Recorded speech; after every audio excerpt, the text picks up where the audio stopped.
দোকানের সামনে দিয়ে হাঁটলেও ডায়াবেটিস 28। ঘটো নাকি ইরুমাইর খালাম ক্যা পিছনে হাত দিয়ে দেখো কোনো না কোনো উস্তাদের সাথে বেয়াদবি করেছ। দুম দেখার তাঙ্গে রুজি বা দুনিয়া সওয়াদ। 2 নম্বরে বেয়াদবির কারণে রুজির অভাব আসে। সুয়ামাকে সাকসাস বেমিরাত যাওয়া। হে যুবক সাবধান হইয়া যাও, বেয়াদবির 3 নম্বর ফলাফল হলো উস্তাদের সাথে করো আর আব্বা মার সাথে করো, উস্তাদের সাথে করো আর আব্বা মার সাথে করো। বেয়াদবের 3 নম্বর বিচার হলো সুয়ামাকে সাকসাস বেমিরাত যাওয়া। আল্লাহ পাক হায়াত কমাইয়া দেয়, আল্লাহ পাক হায়াত খাটো করে দেয়, হায়াত খাটো করে দেয়। নেতার ফালায় পড়ে বেয়াদবি করবা না যুবক, আসতেছে সামনে নির্বাচন। নেতার ফালায় পড়ে কোনো আলেমের সাথে বেয়াদবি করবা না, ওই নেতা তোমারে দুনিয়া বাঁচাইতে পারবে না। চোখের সামনে দেখলাম, চোখের সামনে দেখলাম কত নেতার পিছনে যাইয়া কত লাভ লাভাইছো তোমরা। এখন নেতারও খেতা নাই, কেউ কোনো খবর নাই, কেউ তোমারে বাঁচাইতে পারে নাই, সামনেও কেউ বাঁচাইতে পারবে না। তোমরা নেতার পালায় পড়ে কাহারোর সাথে বেয়াদবি করবে না। সুমাকে সাকসাস বেমিরাত যাওয়া, বেয়াদবির ফলাফল তোমার হায়াত কমাই দেওয়া হবে। ওয়াকালে যেখানে সেখানে তুমি পড়ে মারা যাবা, কুত্তো মারার মতো পড়বা। 4 নম্বরটা সবচাইতে বড় বিপদ, উস্তাদের সাথে মা বাবার সাথে মুরব্বীদের সাথে বেয়াদবি করলে। 4র্থ নম্বর গজব হলো চহারাম বেঈমান আওয়াদাস জাহা, মরণের সময় কলেমা নসিব হবে না। কাবা ঘরের মধ্যে যদি তোমার মরণ হয় কলেমা নসিব হবে না। আরে তুমি যদি সবে কদর সবে বারাতেও মারা যাও তাও তোমার কলেমা নসিব হবে না। আল্লাহু আকবার। আর যে ব্যক্তির মরার সময় কলেমা নসিব হবে না ওই লোকটার পরকাল শেষ। যে ব্যক্তির মরার সময় কলেমা নসিব হবে তার কপাল বড় ভাগ্য বা কপাল বড় ভালো, সে বড় ভাগ্যবান। আল্লাহর নবী বলেন মান কানা আখিরু কালামিহি লা ইলাহা ইল্লাল্লাহ ফাদাখালাল জান্নাহ। যেই লোকটার জীবনের শেষ কলেমা হবে লা ইলাহা ইল্লাল্লাহ, ওই লোকটা যেন জান্নাতে চলিয়াই গেল। কন্যা সুবহানাল্লাহ। কষ্ট হচ্ছে, বাজে কথা করছি নাকি আমি তো টের পাচ্ছি। যুবকরা এরকম আছে না, আমি মাদ্রাসায় আসি, আমাকে মাদ্রাসা মোটামুটি একটু ভালো আছে। জন মাহফিলি ঢুকি কোনো এলাকায় মাদ্রাসার ছাত্রদের মুসাফার সালাম আর আমার অন্য ভাইদের মুসাফার সালাম শোনা, তোমাদের ক্রিটিসাইজ করতেছি না, শিখার জন্য বলতেছি, সিস্টেম শিখার জন্য।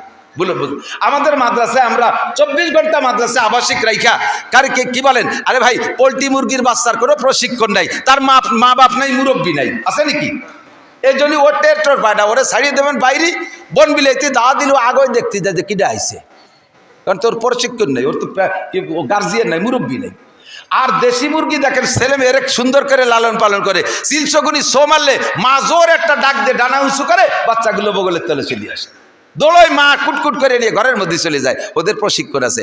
মাদ্রাসায় আমরা আবাসিকভাবে সবসময় মায়ের মতো পালি, এভাবে কুটকুট করে ডাকে ঢুকে কোলের মধ্যে রেখে প্রশিক্ষণ দেই। স্কুল কলেজ ইউনিভার্সিটিতে এইভাবে প্রশিক্ষণ নাই, শিখায় না, তাদের খারাপ কিছু শিখায় তা বলবো না, ভালোই শিখায়, কিন্তু হাতে ধরে প্রশিক্ষণ দেওয়ার ব্যবস্থা নাই। ওই জায়গা থেকে ছুটি দেওয়ার পরে থাকে 16-24 ঘন্টার 4 ঘন্টা 5 ঘন্টা উস্তাদের সামনে থাকে আর বাকি 19 ঘন্টা বাইরে থাকে, যার কারণে যতটুকু শেখে বাইরে যে তা এলোমেলো হয়ে যায়। ঢুকি, আসসালামু আলাইকুম, মাদ্রাসার ছাত্র এসেছে, আসসালামু আলাইকুম হুজুর কেমন আছেন? আলহামদুলিল্লাহ ভালো আছি। একটু মুসাফা, হাতটা এমনভাবে ধরে কেমন যেন তুলো আমি স্পর্শ করতেছি, মখমলের মতো লাগে।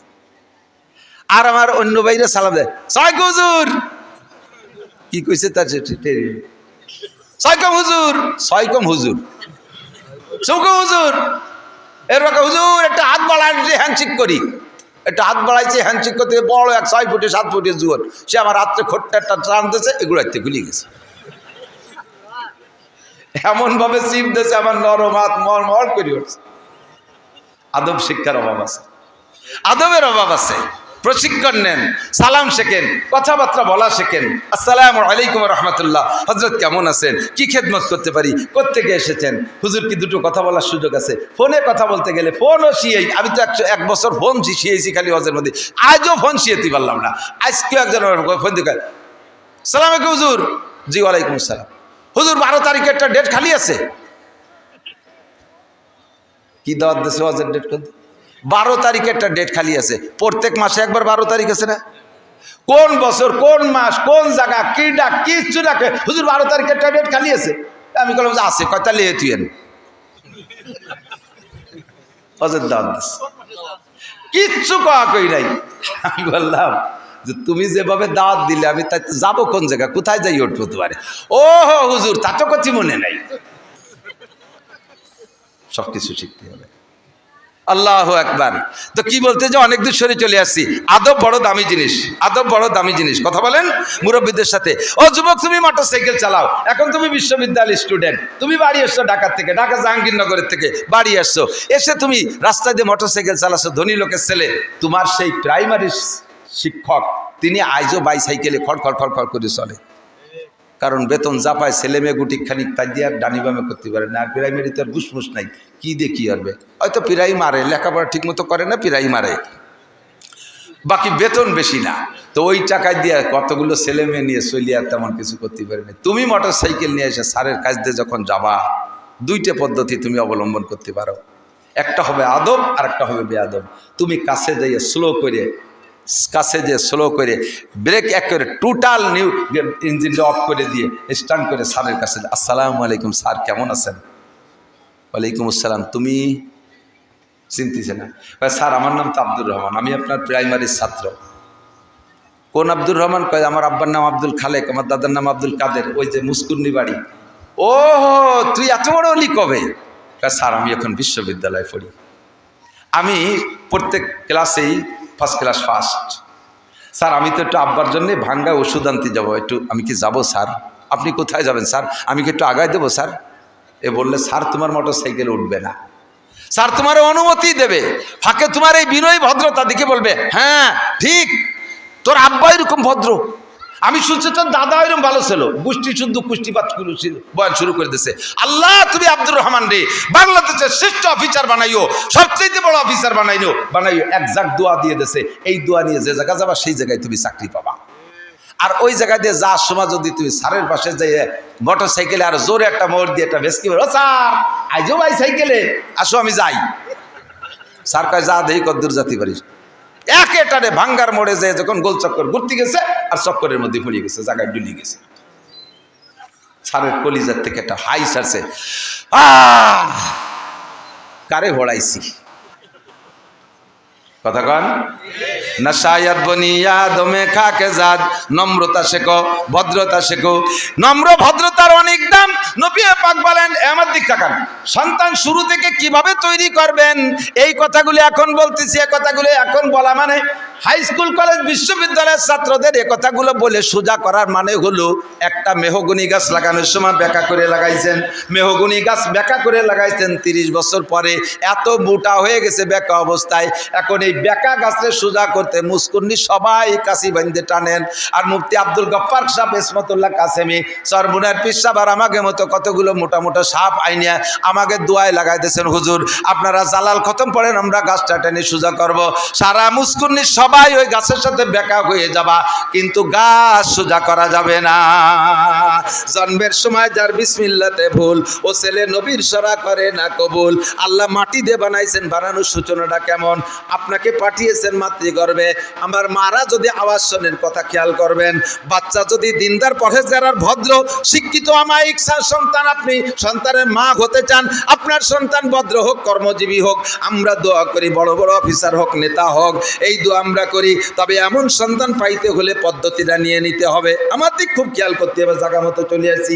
এমন সন্তান যদি পাইতে হয়, বানাইতে হয়, তাহলে 1 নম্বর হলো খ্যাত খান ভালো হতে হবে। ফসল ভালো হওয়ার জন্য খ্যাত ভালো হওয়া শর্ত। কতক্ষণ ফসল ভালো হইলে দামি দামি বিদেশি বীজ বুনই দেশের নুনা জমিনে। আল্লামা ফরিদউদ্দিন রহমাতুল্লাহ আলাইহি বলেন, জমিনে সুরা সম্বল বার নায়ারাত দরু তাকমা আমল যায় মাগরদা। আরে নোনা জমিন চাষ দিয়ে লাভ নাই, লবণ জমিন চাষ দিয়ে তার মধ্যে বেসন দিয়ে লাভ নাই, ওই জমিতে বীজ গজায় না। আগে সন্তান ভালো, তেমনই সন্তান ভালো হইতে হলে আগে লাগবে মাটা ভালো হইতে হবে। বাচ্চা যখন পেটে নেবেন, মা সাবধান থাকবেন, আব্বাদেরও একটা দায়িত্ব আছে। খুব আমি জায়গা মতো চলে আসছে, আমার দিক তাকান, ভুল করবা না। বুড়োরা যারা ভুল করছে, যুবকরা তোমরা যারা বিশেষ করে বিয়ে করো, করো না অথবা নতুন বিয়ে করছো, সামনে আরো সন্তান নেওয়ার সম্ভাবনা আছে, নিয়ত আছে, তোমরা খেয়াল করবা দোস্ত। এদিক তাকাও, আব্বা যেমন হয়, আব্বার স্বভাব যেমন হয়, সন্তানের স্বভাবও তার ভিতরে প্রকাশ সারায়াত করে, তার ভিতরে ঢোকে। আব্বার মেজাজ যেদিন যেমন হবে, ওই মেজাজের সাথে যদি স্বামী স্ত্রী মিলন হয়, সন্তানও সেই মেজাজের হয়।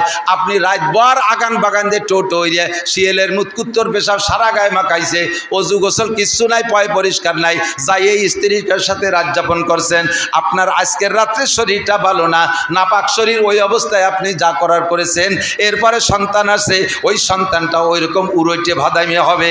আপনি রাত্রে চোরদের সাথে গল্প করে আড্ডা করে আইসা রাত্রির স্ত্রীর সাথে মিলন করেছেন, সন্তানের ভিতরে ওই চূড়া স্বভাব আসতে পারে। আপনি বদমায়েশ, কি বলা হয়, লুচ্চ বদমায়েশদের সাথে গল্প করে আইসা সেই মিজাজ নেই স্ত্রীর সাথে রাত যাপন করেছেন, সন্তানের ভিতরে ওই স্বভাবের খানিকটা ঢুকে যেতে পারে। আপনি আল্লাহ ওয়ালা বুজুর্গানে দিনের মজলিসে গল্প করে আইসা বুজুর্গানে দিনের কিস্সা কাহিনী শুনে আইসা রাত যাপন করেছেন, আর ওই রাত্রে আপনার স্ত্রীর গর্ভে সন্তান আছে। আপনি যদি মূর্খ কৃষক চাষাও হয়ে থাকেন, আপনার ঘরে আব্দুল গফফারের মতো সন্তান জন্ম নিতে পারে, ইসমাতুল্লাহ কাসেমির মতো সন্তান জন্ম নিতে পারে। আহমদ শফি সাহেবের বাপ বড় আলেম ছিলেন না, আরে চরমুনার পিসাক ইসাব সাহেব, ফজলুল করিম চরমুনার পীর সাহেবের বাপের নাম ইসাক সাহেব, ইসাক সাহেবের বাপের নাম আর এক বড় কোনো পীর সাহেব না, তার বাপ একজন মূর্খ কৃষক মানুষ। আমরাও মূর্খ বাপের সন্তান। আমার আব্বা আলেম ছিলেন না, আল্লাহর রহমতে আমরা 4টে ভাই হাফেজ মৌলানা। আমার আব্বাজি জীবনে কোনোদিন এক ওয়াক্ত নামাজ কাজা করে নাই। আমার আব্বারে দেখি নাই কোনো আজে বাজে মানুষের সাথে আড্ডা করছে, চোর ডাকাত গুন্ড বদমাশদের সাথে আড্ডা করতে আমি শুনি নাই। আমার আব্বারে কোনো নিশা ব্যবহার করতে আমরা দেখি নাই। আমার আব্বা সাদাসিধে মানুষ, কৃষি ক্ষেত কামার করতেন, 5 ওয়াক্ত নামাজ পড়তেন। প্রত্যেক দিন মাঠে যাওয়ার আগে কিছু হলিও 2 পৃষ্ঠা হলিও আমার আব্বা কোরআন শরীফ তিলাওয়াত করতেন। আমার বিশ্বাস, আমার এই আব্বা আর আমার নেককার মা, আমার মার বয়স এখন 100 বছর, আজ থেকে 5 বছর আগে মা বেশি মাজুর হয়ে গেছে। এই 95 বছর বয়স পর্যন্ত আমার মা যেদিন থেকে কোরআন পড়া শিখছে, আমরা দেখেছি সকালবেলা এবং রাতের বেলা মাকে কোরআন তেলাওয়াত করতে। আমার মা কোরআন শরীফের বড় বড় প্রায় 30টা সূরা আমার মার মুখস্থ। আমার মা কোরআন শরীফ সচক্ষে দেখে পড়েন। আমি সেই কোরআন পড়নেওয়ালা মায়ের সন্তান, নইলে আমার ব্যক্তিগত কোনো কারামতি নাই। আব্বা মা নেক বিদায় আমরা আল্লাহ পাক এই পর্যন্ত আমাদেরকে নিয়ে আসছে। মাও ভালো হতে হবে, আব্বাও ভালো হতে হবে। আপনি স্ত্রীর কাছে যাওয়ার আগে একটু পরিষ্কার পরিচ্ছন্নতা অর্জন করবেন, যাওয়ার আগে ব্যবহারের আগে একটা দোয়া পড়বেন, আল্লাহুম্মা জান্নিবনা শায়াতিন, আমার দিক, আল্লাহুম্মা জান্নিবনা শায়াতিন ওয়া জান্নিবিশ শায়াতিনা ফিমা রাযাকতানা। আল্লাহ আমাকে শয়তানের হাত থেকে বাঁচাও, আর পরবর্তী যে জেনারেশন সন্তান আমাকে তুমি দিবা, তাকেও তুমি শয়তানের থেকে বাঁচাও। এই দোয়াটা পড়ে স্ত্রীর সাথে আপনি রাত যাপন করলে শয়তানে আপনার সন্তানের উপরে প্রভাব ফেলতে পারবে না। ভালো সন্তান চাইতে হলে শুরু করতে হবে এভাবে। এবার মায়ের কোন দিনের মিলনে পেটে বাচ্চা গেছে জানে না, কাজেই মা প্রত্যেক দিন পর্দা করবেন, সবসময় পর্দা করবেন। পর্দানসীন মায়ের পেটের থেকে যদি একজন ডিসি হয়, সে ডিসিটা হবে আমাদের গোপালগঞ্জের ডিসির মতো। পর্দানসীন মায়ের পেট থেকে যদি একজন ডিআইজি হয়, সে ডিআইজি হবে ডিআইজি রফিকুল ইসলাম শিমুলের মতো।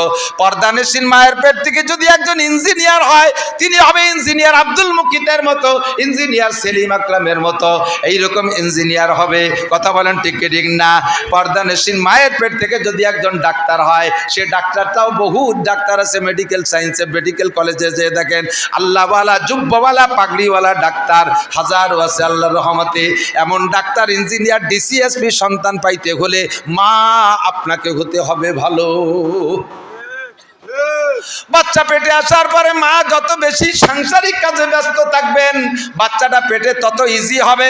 বাচ্চা পেটে আসার পরে বেশি বেশি শ্বশুর বাড়ি থাকার চেষ্টা করবেন, শ্বশুর শাশুড়িরে খেদমত করার চেষ্টা করবেন, শ্বশুর শাশুড়িরে খেদমত করবেন। মা বাচ্চা পেটে নিয়া শ্বশুর শাশুড়ি দেখবে আর আল্লাহর কাছে নির্জনে দোয়া করবে, রব্বুল আলামিন, আমার এই মা, আমার বৌমা পেটে বাচ্চা নিয়ে নড়তে পারে না, তারপর আমার মশারির কেনিটা বেঁধে দিয়ে গেল, আমার গায়ে ল্যাপটা টেনে দিয়ে গেল। আল্লাহ, আমার এই মা, আমার গর্ভবতী মা নড়াচড়া করতে পারে না, প্রত্যেক শুক্রবারে গরম পানি করে আমারে শীতকালে গোসল করাইয়া দেয়, আমার মা রান্না করে আগে আমারে খাওয়াইয়া দেয়। আল্লাহ, আমি আমার মায়ের পর সন্তুষ্ট, আমার বৌমার পেট থেকে একটা নেককার সন্তান নরমালি দিও। শ্বশুর শাশুড়ির দোয়ায় তোমার বাচ্চা নরমাল হবে, সিজারে যাওয়া লাগবে না, সিজারে যাওয়া লাগবে না, সিজারে যাওয়া লাগবে না।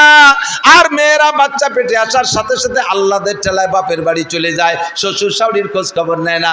বুড়ো বুড়ি শ্বশুর শাশুড়ি রান্না করে খাওয়ানোর কেউ নাই, কান্দে আর কয় এমন শয়তানটা বাড়ি আনলাম বুড়ো কালে ফেলাইতে চলে গেল। আল্লাহ যেন তোরা দুনিয়ায় বিচার করে, আখেরাতেও বিচার করে। সেই বিচার শুরু হয় ডেলিভারির সময় থেকে। সিজারে লাগে 1.5 লাখ টাকা, এরপরে বাচ্চা হয় পঙ্গু পাঙ্গা খোড়া কানা, বড় হইলে হয় সেইটা মস্তান ডাকায় তার নুচ্ছ বদমায়েশ। সাবধান, সতর্ক হয়ে যাও, সতর্ক করে দেই। আল্লাহু আকবার।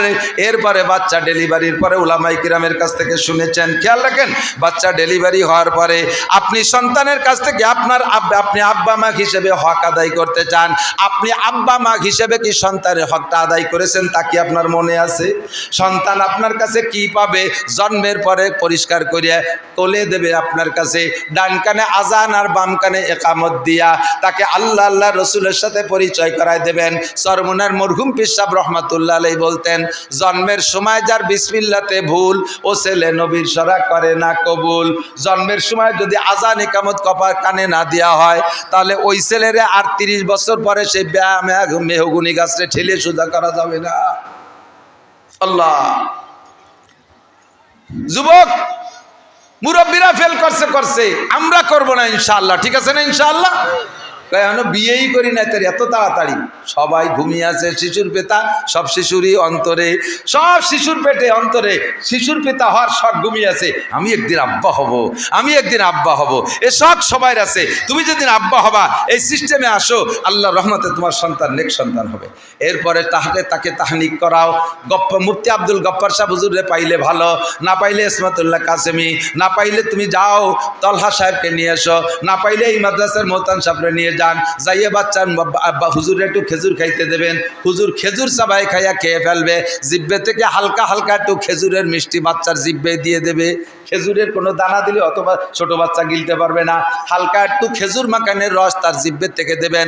হুজুরের মধ্যে যে ঈমান, হুজুরের মধ্যে যে আমল, হুজুরের যে তাকওয়া, হুজুরের যে পরহেজগারি, হুজুরের যে ইখলাস, হুজুরের যে আমানতদারি, একজন হাক্কানি আলেমের মধ্যে যা আছে আল্লাহ পাক তার অংশ আপনার বাচ্চারে দিয়ে দিতে পারে। এইটা হলো তাহনিক সুন্নাত, এটা কোনোদিন করেন নাই। 3 নম্বর হলো, খেয়াল করি, বাচ্চাকে মারা নিজের স্তনের দুধ খাওয়ানোর চেষ্টা করবেন। বাচ্চারা নিজের স্তনের, মারা বাচ্চাদেরকে নিজের স্তনের দুধ খাওয়ানোর চেষ্টা করবেন। আগে প্রথা ছিল বাচ্চা ডেলিভারির পরে মায়ের স্তন দুধে যে ভরে যায়, এই দুধ রে শাল দুধ কয়ে এটাকে নিংড়ে ফেলে দিত বাইরে, কয় ওই দুধ খাইলে পেট খারাপ হয় না। মেডিকেল সায়েন্সের বিজ্ঞানী ডাক্তাররা আবিষ্কার করেছে এই শাল দুধের ভিতরে বাচ্চার অনেক অনেক উপকারিতা। 1 নম্বরে চোখের পাওয়ার ওই শাল দুধের ভিতরে, 2 নম্বরে মাথার ব্রেন, 3 নম্বরে কানের শ্রবণ শক্তি, 4 নম্বরে জিহ্বার স্বাদ শক্তি, 5 নম্বরে হার্ট মজবুত হয়, 6 নম্বরে লাংস মজবুত হয়, 7 নম্বরে কিডনি মজবুত হয়, 8 নম্বরে বাল্ব মজবুত হয়, 9 নম্বরে তার পিত্ত যেটা হজমি শক্তি বাড়ায় সেইটা মজবুত হয়, 10 নম্বরে তার পাকস্থলী শক্তিশালী হয়, 11 নম্বরে তার কণ্ঠ ভালো হয়, কণ্ঠ মোটা হয়, আওয়াজ কণ্ঠ সুন্দর হয়, গলায় জোর হয়। মুরব্বীরা সাক্ষী দেন, মাইক রয়েছে সেদিন, আগে মুরব্বীরা মুখে আজান দিত, এই মুস্কুনিতে আজান দিলি ওই পাশে একেবারে জয় বাংলাতে শোনা যেত।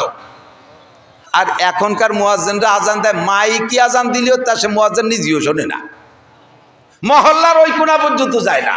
মায়ের খাইছেন কোন জায়গা, মায়ের খাইছেন কোন জায়গা?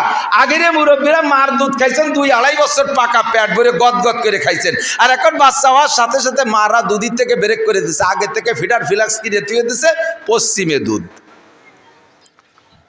ইন্ডিয়ান দুধ, ইটালিয়ান দুধ, ফ্রান্সের দুধ, আমেরিকান দুধ, রাশিয়ান দুধ, সিঙ্গাপুরি দুধ, এই বিদেশের 12 দেশের 13 মার দুধ খাওয়াইয়া নিজের মার দুধের থেকে বঞ্চিত করছেন। ওর গলাও গেছে, ওর কণ্ঠও গেছে, ওর হাড় লাং সব শেষ হয়ে গেছে। কাজে আজান দিলি সেও তিতালে থাকে, শব্দ নাই। আল্লাহর রহমতে পাক্কা 2.5 বছর দুধ খাইছি, মায়ের দুধ। সেই অভাবের আমলে যে সময় মাও স্বাধীনের সময় 69 আমার জন্ম, কত অভাবের ভিতর দিয়ে সেই সময় খাইছি মার 2.5 বছরের দুধ। আল্লাহর রহমতে সারাটা বছর সিলাই বেলাই, গলার মধ্যে একটু দুর্বলতা নেই, গায়ে গোস্ত না থাকলে জেজি পোকার মতো। জেজি পোকা দেখছেন, একটা পোক, ওর কেরানির ঠেলায় পুরো ভাঙ্গা নড়িয়ে যায়। আল্লাহ, মারা স্তনের থেকে দুধ খাবেন। যদি কোনো মহিলা সন্তানকে মাহরুম করে এই নিয়ামত থেকে, যে স্তনের থেকে দুধ খাইলে শারীরিক গঠন ঢিলাঢালা হয়ে যাবে, এই বয়সে উনি ইয়াং থাকবে বিদায় দুধ খাওয়াবে না, সাবধান, সতর্ক হয়ে যান। আজ থেকে 30 বছর আগে এই রোগের কথা মুরব্বীরা শোনেন নাই, এখন হাজার হাজার হাসপাতাল ভরে গেছে। ব্রেস্ট ক্যান্সার, স্তন পচন, ওই দুধ খাওয়ায় না, ও দুধ আলো গাঢ়, ওইটা কিছুদিন পর পয়সা পুজ হয়ে যায়, ভিতরে যায়, তারপরে বড় ফুলা রূপ ধারণ করে, আস্তে আস্তে ওটা ক্যান্সার হয়ে যায়। তুমি যে স্তনকে ঠিক রাখার জন্য বাচ্চাকে নিয়ামত থেকে বঞ্চিত রেখেছো, আল্লাহ কয় তোর স্তনই থাকবে না, তোর স্তন অপারেশন করে ফেলে দিতে হবে, তুই আমার মেহমানকে মাহরুম করেছিস নিয়ামত থেকে। দুধ খাওয়াবেন, আপনার দুধ খাওয়াবেন, আপনার সাথে সম্পর্ক হবে। আপনার দুধ খাওয়াবেন না, পশ্চিমেকে দুধ খাওয়াবেন, ওকে দিকে টান হয়ে যাবে। মুসলমানের বাচ্চা খ্রিস্টান মার্কা, কারণ কি খ্রিস্টানকে দুধ খাইছে। জন্মের সময় যদি আজান দিতেন তাহলে আল্লাহ রসুলের সাথে সম্পর্ক হতো। আমরা ওয়াজ করতে আসলে জিম ধরে, এই যে আপনারা যেমন বসে আছেন যুবকরা, আজকে খুব ভালো লাগছে, বুড়ো গেছে যুবকরা বেশি, তোমাদের জন্য আমি আন্তরিক দোয়া করি, আল্লাহ তোমাদেরকে উচ্চ শিক্ষায় শিক্ষিত করুক, কর্মজীবন উজ্জ্বল করে দিক, দিনদার ইমানদার বানায় দিক, নেক্সট সন্তানের আব্বা বানায় দিক। জোরে বলেন আমিন। দেশের যোগ্য নেতৃত্ব দেওয়ার তৌফিক দান করে বলেন আমিন। খুব খুশি হয়ে গেছি যুবকদের বসা দেখে, শিখে নাও দোস্ত। জন্মের সময় যদি আজান দেন তাহলে এই হয়, আর জন্মের সময় যদি আজান, হাসপাতালে যদি জন্ম হয়, এর কপাল কি যে কব। কিষেন বেচা দিন মজুর কামলা, সেও বাচ্চারে ডেলিভারি নর্মাল করাবে না, এই জন্য আগের থেকে পয়সা গোছানো শুরু করে সিজার করাবে। কি জন্য করাবে তা আমি জানি না, সিজার করাবে। সিজার যে জায়গা করাইছে, সিজার যেই হাসপাতালে করাইলো, ওই হাসপাতালে কোনো পিসাব নাই, কোনো হুজুর নাই। হতে পারে নার্সরা হিন্দু খ্রিস্টান হতে পারে, কথা বলেন, আছে না নাই হিন্দু খ্রিস্টান। তা আজানের পরিবর্তে কানের মধ্যে যদি উলুধ্বনি দিয়ে দেয় কোনো হিন্দু মহিলা, হিন্দুরা আবার যদি বাচ্চা কাচ্চা খুব সুন্দর হয়, ওরা দেখে আশ্চর্য হয়ে ভগবান ভগবান কইয়া মুখের মধ্যে আঙ্গুল দিয়ে উলু উলু উলু শুরু হয়ে যায়। আমার খুব সন্দেহ হচ্ছে ইদানিং এই বাচ্চাদেরকে হাসপাতালে নিয়ে একটা ইস্কন এক বেকায়দা আইছে। ইদানিং এসে ইস্কন নাম শুনছেন না? জানেন না অনেকে, ইস্কন জানেন না, মুরব্বীরা শোনেন। ভারতের থেকে একদল পাঠাইছে ওদের গোয়েন্দার মাধ্যমে, এই দেশি হিন্দু অথবা ওই দেশি হিন্দু, এরা আইসা যদি এদের প্রয়োজন হয় দাড়ি রাখতে হলে রাখবে, টুপি পরতে হলে পরবে, জুব্বা পরতে হলে পরবে, নামে মুসলমান হতে হলে হবে, মসজিদের ইমামতি করতে হলে করবে, কোরআন শরীফ পড়া শিখতে হলে শিখবে, ভিতরে হিন্দু। এই যুবকরা আইসা এভাবে রূপ ধরে মুসলমান মেয়েদেরকে নামে মাত্র বিয়ে করে, হাকিকতে বিয়ে না, হাকিকতে বিয়ে তো হবে না, মুসলমান আর কাফেরের মধ্যে কখনো বিয়ে হয় না, ওরা অরিজিনাল হিন্দু। মুসলমান মেয়েদেরকে বিয়ে করে কিছুদিন এদেরকে নিয়ে ঘর সংসার করে ওই পেটে একটা দূরে বাচ্চা পয়দা করে তুই পলায় চলে যাবে। বাংলার জমিনে হিন্দুর বাচ্চা পয়দা দিয়ে চলে গেল। এরপরে ডাইরেক্ট করতেছে এই গাজীপুরে যেটা করছে, আল্লাহু আকবার, 13 বছরের মাদ্রাসায় পড়ুয়া মেয়েকে ধর্ষণ করছে। আর এই ধর্ষণের পক্ষ করেছে ওই জায়গার পুলিশ কমিশনার। সে কয়, ফেসবুকে দেখলাম, বাস্তবেও খবর শুনেছি, পুলিশ কমিশনার কয় এই মৌলবী যে লাফালাফি করতেছে, যদি নির্বাচিত সরকার থাকতো এ মৌলবীর আমি গুলি করে মেরে ফেলতাম। তুমিও সেই রয়ের দালাল, কথা কন, তুমিও রয়ের দালাল, তুমিও ওই জায়গার দালাল। আরে বাংলার জমিনে বাংলার হিন্দু থাকবে, আমার কোনো প্রতিবাদ নাই, কিন্তু ওই দেশের থেকে এসে এই দেশে মুসলমানের পেটে, মুসলমান মায়ের পেটে হিন্দুর বাচ্চা প্রোটেকশন দিয়ে যাবে, এটা কখনো মেনে নেওয়া সম্ভব? জোরে বলেন সম্ভব? এভাবে এই মুসলমানের বাচ্চার কানে হিন্দুরা উলুধ্বনি দেয়, যার কারণে মুসলমানের সন্তান হয়ে এই দেশে থেকে ইন্ডিয়ার টান, ইন্ডিয়ার প্রতি মোহাব্বত, ইন্ডিয়ার প্রতি ভালোবাসা, ইন্ডিয়ার জয়তে খুশি। তারা তো আমাদের জয়তে খুশি না। আমরা পতন হলে তারা খুশি, আমাদের ক্ষতিতে তারা খুশি, আমাদের পদ্মায় পানি দেয় না, ফারাক্কা বন্ধ করে রাখছে, আবার আমার পদ্মাতে ইলিশ চায়। তাদের সাথে আমার এত প্রীতির কি দরকার? আমলিগ করি, আমলিগ আর বিএনপি না, কোনো দলমত নির্বিশেষে আমার ভালোবাসা আমার দেশের সাথে, আমার ভালোবাসা মক্কা মদিনার সাথে, কথা বলেন ঠিক ঠিক না? আমার ভালোবাসা আন্তর্জাতিক মুসলিম সমাজের সাথে, আমি তাদের সাথে প্রীত করব না। এই টানটা ওই দিক হয়ে যায় ওই নানান কারণে। বাচ্চা হওয়ার পরে, জন্মের পরে থেকে শুরু করছে তারে খ্রিস্টানদের পোশাক পরানো, এহুদ নাসারার প্যান্ট, এহুদ নাসারাদের স্কিন টাইট পাজামা স্কিন টাইট গায়ের জামা মেয়েদেরকে পড়ায়। এই করতে করতে তাদের আকর্ষণ অধিক হয়ে যায়, আর তাদেরকে লাইনে আনা যায় না। কাজেই আপনি সুন্নতের পর আমল করান, তাহনিক করান, আর এরপরে কানে আজান দেন। এরপরে যায় তাকে সপ্তম দিন যাইয়া তার নামে আকিকা করে দেন। ছেলে হলে 2 খাসি, মেয়ে হলে 1 খাসি। খাওয়াইও দিতে পারেন অথবা বন্টন করেও দিতে পারেন। তবে খাওয়াই দিতে যাই আবার যে কালেকশন করেন, ওই আকিকা খাওয়াই যে কালেকশনের টাকা, শুয়োর বেচা টাকা চাইতে হারাম। আকিকা খাওয়াইয়ে যে কালেকশন করে, খাওয়াইয়ে একজনের মোহরি দিয়ে বসায় দিয়েছে পয়ামারটা বানাইয়া টেবিল দিয়ে, কালেকশন শুরু হয়ে গেছে। তোর বাড়ি খাইয়ে যদি টাকা দেবো, তাই বাঙ্গার মোড়ে হোটেলের দোষ কি? ওই জায়গায় যে খাইয়ে শিখে 1000 টাকা দিয়ে দুঘেন আর খাইয়ে চলে যাবো, তার চাইতে 1000 টাকায় 650 টাকা 1 কেজি, আর 250 টাকা 350 টাকা হলে বাজার ঘাট সব হয়ে যায়, ফ্যামিলির সবাই খাওয়া যাবে। তোমার বাড়ি এসে আর ছাড়তে যাবো 1000 টাকা দিয়ে। এই সমস্ত জায়গায় দাওয়াতে, বিয়ের দাওয়াতে যে টাকা দেবেন না, বিয়ের দাওয়াতে যে টাকা দেবেন না, বিয়ের দাওয়াতে যে টাকা দেবেন না, অলিমা খানু বৌবাত খাওয়ার যে টাকা দেবেন না, গলা সমান পেট বইরে খাইয়ে গাল বইরে পান বইরে দিয়ে জাগর কাটতে কাটতে বার হয়েছিল, সাইডে নাও দেবেন না, দাওয়াতও দেবেন না কোনোদিন। দরকার নেই আমার অমন দাওয়াতের। দাওয়াত খাওয়ার পরে আরো আমার টাকা দিতে হবে, আমি সেই দাওয়াত খাবো, আমি যে দাওয়াতে টাকা দিতে সেটা দাওয়াত আমি খাই না। এই সমস্ত অনুষ্ঠান করে টাকা কালেকশন করা, মুসলমানি অনুষ্ঠান করে টাকা কালেকশন করা, শুয়োর বেচা টাকার চাইতে হারাম। বউবাদ করে টাকা কালেকশন করা, শুয়োর বেচা টাকার চাইতে হারাম। বরযাত্রী কালেকশন করা, শুয়োর বেচা টাকার চাইতে হারাম। এরপরে আকিকা বেচা টাকা, এগুলো হারাম, এগুলো করতে যাব না। 3 নম্বর 4 নম্বর, নামটা রাখবেন সুন্দর করে। সুন্দর নামের বরকত আছে, নামের ওসিলায় লক্ষ লক্ষ মানুষ পার হয়ে চলে যাবে। এরপরে যখন বড় হবে, লেখাপড়া শেখানোর জন্য, এই যুবকরা খেয়াল করো, মানুষের প্রথম সন্তান হইলে বিশেষ করে প্রথমটা, পরেরগুলোর প্রতি অত দৃষ্টি না, প্রথমটারে তাড়াতাড়ি পড়াইয়া বড় পণ্ডিত বানাতে যায়। 3 বছরে 4 বছরে পোলাপান তাইরে 10 খান বই দিয়ে কেজি স্কুলে ফাটাই দিয়েছে। সে কেজি স্কুলে বইও নিতে পারে না। তারপরে মাস্টাররা কইছে, ভাবি আপনারা নিয়ে আসেন। দুনিয়ার বাবিরা ওই জায়গায় আন্ডা বাচ্চা ভর্তি হয়ে দিয়ে, এরপরে গাছতলা বাসতলা বসে বসে বাবি সম্মেলন। দুনিয়ার যত পচা দরবার, গেম খেলা, ফেসবুক, ইউটিউব আর পারিবারিক সমালোচনা, এই লোক হয়েছে কেজি স্কুল। আর তার সাথে বানাইছে আমাকে কেজি মাদ্রাসা। এই সময় এমাটামাদি মাদ্রাসা বানাইছে। বসে বসে বিটিরা বসে দরবারে, আফা ভাইজান কেমন? কই একটা দামলা। আপনার শ্বশুর কেমন? বুড়ো শয়তান। ওদিকে বাচ্চারা ভর্তিছে, ওই জায়গায় মুজাকারা করতেছে। তবলিগের মুজাকারা হয় না, মুজাকারা। আপনার শাওড়ি কেমন? বুড়ো সুন্নি, আমার সংসারে সব ওর মাইয়ের বাড়ি পাঠাইছে। আপনার দেওয়ার কেমন? ও তো একটা নুস্য, তা তুমি বুঝলি কি রে? এই যত পচা দরবার। এরপরে 4 বছরে পোলা পড়ালেখা কি বা তার বেরেন হয়েছে। সেদিনকে এক হুজুর আমারে বলতেছে, হুজুর আমার ছেলেটার বয়স 7 বছর, 7 পারা হাফেজ হয়েছে, এখন পড়তে চাচ্ছে না। আমি করে, ও জীবনে আর পড়বে না, ওর জন্য করে দোয়া করিও লাভ নাই, ওরে মক্কায় পাঠাও লাভ নাই, তুমি শরীয়তের খেলাপ করছো। পড়া শুরু করতে হবে 7 থেকে। আর সে 7 বছরে 7 পারা হাফেজ হয়ে গেছে। ওরে শুরু করছো কবে থেকে? 5 বছরের থেকে, 4 বছরের থেকে। এই 4 বছর পড়া শুরু করছো, ওর পড়ার মেধা হয়নি, ওর ব্রেন হয়নি, ওর হার্ট হয়নি, ওর সেট এখন গরম হয়ে গেছে, এখন জ্বলিয়ে যেতে পারে যে কোনো সময়। সেট একবার যদি জ্বলিয়ে যায় তাহলে আর মাইক চলে না। কথা কন না কেন? 7 বছরে বাচ্চারে 7 পারা পড়াই বলে, একটু কেটটা আমার কাছে আনিকা, হুজুর আমার এই বাচ্চাটা সূরা আর রহমান শুনবে, শুনবেন হুজুর? আমি কই, শোনাব, তুই শরীয়তের খেলাফ কাজ করছিস, আর তোর 4 বছরেতে সূরা আর রহমান শুনবো? তুই কদি সূরা ইয়াসিন পড়বি? কইতে আমি তো পারি না, আমি দেহে দেহে পারি। একটু তারে পড়াতে চাই। সাথে আরেকটা কথা এসে গেলে মনে রাখবেন, 4 বছর 5 বছর 6 বছর এই সাইজের পোলাপান মসজিদে নেবেন না। আর একটা উল্টো কথা কইছি মনে হয়, 4, 5, 6 বছরে পোলাপান মসজিদে নেবেন না। 7-এর আগে মসজিদেও নেবেন না। 7-এর আগেও মসজিদের আদব বোঝে না। বহু দেখছি। এই ব্যাসপুর গেছি এক জায়গায়, যা আসরের নামাজ পড়তে ঢুকছি, এর ভিতরে দেই ওই দাদায় নাতি একটা নিয়ে গেছে 75 কবে, যার সময় চকলেট কিনে দিয়েছে। দাদা যখন রুকুতি গেছে, ও পকেটেতে চকলেট খুলে দাদারে কয়, দাদা খা। 2 পাশের 2 জন ওই শুনে দিয়েছে, খেলায় আইসি। দাদা কি রুকুর মধ্যে চকলেট খাবে? ও খাই ছাড়বে। যখন দাদা খাই নে, রাগ করে দাদা লুঙ্গি ধরে ঝুলে পড়ছে, গুড়াইতে খুলিয়ে গেছে।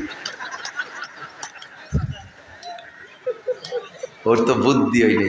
7 বছরে তা নিলিয়ে করে না। 7 বছরে পোলাপান 7-এর আগে মসজিদে নেবেন না, 7-এর আগে পড়াবেন না। নবী পাক বলেন মুরু সিবিয়ানাকুম বিসসালাতি ওয়া হুম আবনাউ 7 সিনিন, তোমাদের বাচ্চাদের বয়স যখন হবে 7 তখন তাদের নামাজের হুকুম করো, লেখাপড়ার হুকুম তখন করো। 7-এর আগে পড়ানোর জন্য ব্যস্ত হবে না, 7-এর আগে তারে মসজিদে নিবা না, 7-এর আগে নামাজ পড়তে অর্ডার করবা না। ওই সময় যদি গরম হয়ে যায় আর কোনোদিন সে পড়তে চাইবে না। এরপরে 7-এর থেকে হুকুম করো আর একটু একটু করে প্রশিক্ষণ দাও। অদ্রিবুহুম আলাইহা ওয়া হুম আবনাউ 10 সিনিন, যখন বাচ্চার বয়স হয়ে যাবে 10 বছর পুরার পরে যদি একদিন বেশি হয়ে যায় আর ওই একদিন যদি বাচ্চা নামাজ না পড়ে, নামাজের কারণে তাকে প্রহার করো, একটা পিটেন দাও, এই পিটেনটা দেওয়া ওয়াজিব। 7-এর থেকে হুকুম করো, 10-এর পরে যে নামাজের জন্য পিটেন দাও না পড়লে। আর কি করো, 10-এ যে আর একটা কাজ আছে, অভাররিকু বাইনা মাদাজিহিম, এ খেয়াল খেয়াল খেয়াল, খুব খেয়াল, ইম্পর্টেন্ট, ভেরি ভেরি ইম্পর্টেন্ট, এদিক তাকান। অভাররিকু বাইনা মাদাজিহিম, 10 বছর হয়ে যাওয়ার পরে বাচ্চাদের বিছানা আলাদা করে দিবা, নইলে অ্যাক্সিডেন্ট হওয়ার সম্ভাবনা আছে। 10-এর উপরে বয়সী মেয়েকে মায়ের কাছে শুতে দেবেন না, 10-এর উপরে বয়সের ছেলেকে বাপের কাছে শুইতে দেবেন না, 10-এর উপরে বয়সের